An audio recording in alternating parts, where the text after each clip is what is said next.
From the beginning, God has always wanted you to be a priest.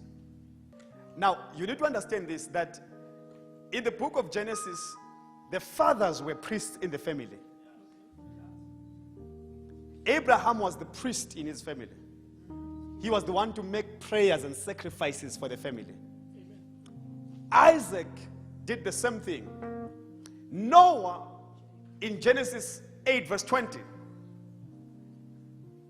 Glory to Jesus. I'm going to tell you what I'm talking about. Noah in Genesis 8 verse 20 makes an altar, builds an altar, and he sacrifices, and the God says, I will never again. Now, Noah is sacrificing after the rain has wiped everything and everybody, and it's only him saved in the family. So Noah becomes a priest to intercede for the next generation. Hello? Come on, let's talk, man. Noah becomes a priest that stands in intercession until God says, I will never. It is Noah becoming a priest. Okay? The primal goal of a priest is to have access to God. God intended in the beginning, in the book of Genesis, that fathers must have access to him, and they intercede for their children, and they intercede for their generation. Then it so happened that God, at a later stage, wanted to make the Israelites become priests. He wanted to make the Israelites become a kingdom of priests. So God has always intended that Israel becomes a kingdom of priests. The promise is changed. Something has happened. God is saying, have your brother Aaron with his sons come to you from the Israelites to serve me as a priest. What has happened to the kingdom of priests?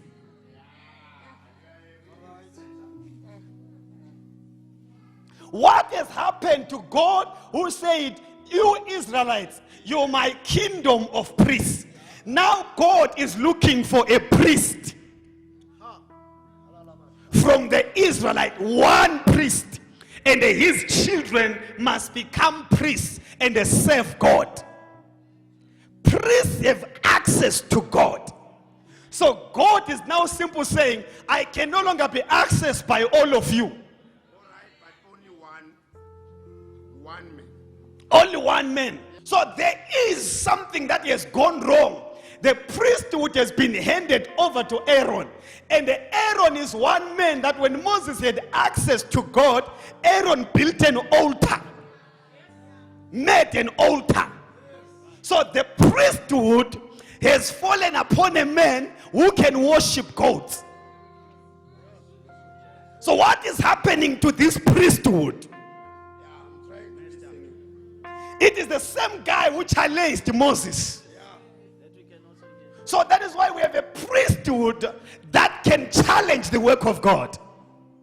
God is interested in raising a priesthood generation.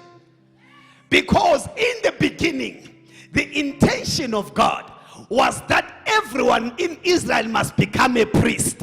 But at the end of the day, we see Aaron being chosen. One day, Moses was told by God, tell the children of Israel to wash their garments. For tomorrow, I'm going to talk to you, and they are also going to hear me talking to you. So God wanted them to hear him talk. They were supposed to have access.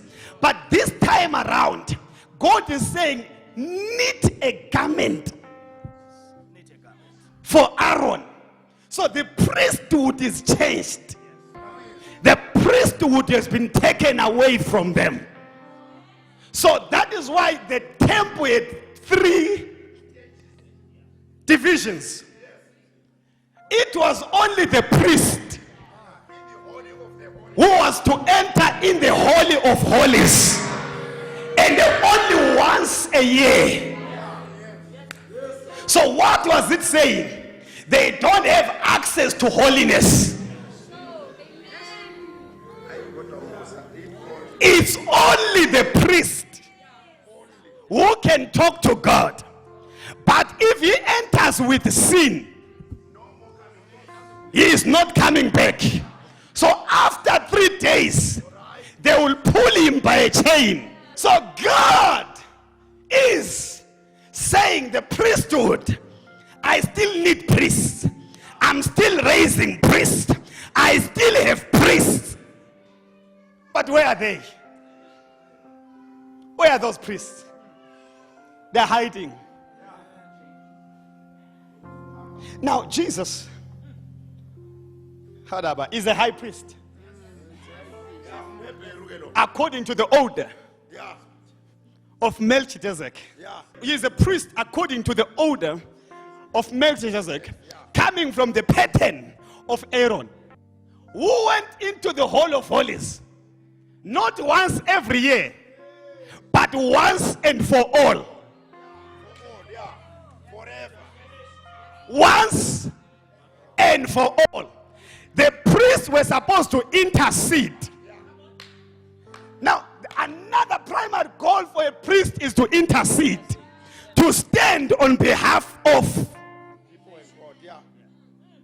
So when we have priests, we have intercessors. Priests have access to God, and they can stand for the world and they intercede. So God has not cut away or done away with the ministry of priests, but he has done away with the former priests, and he is raising a New Testament priest that are allowed to enter into the Holy of Holies, which is Christ.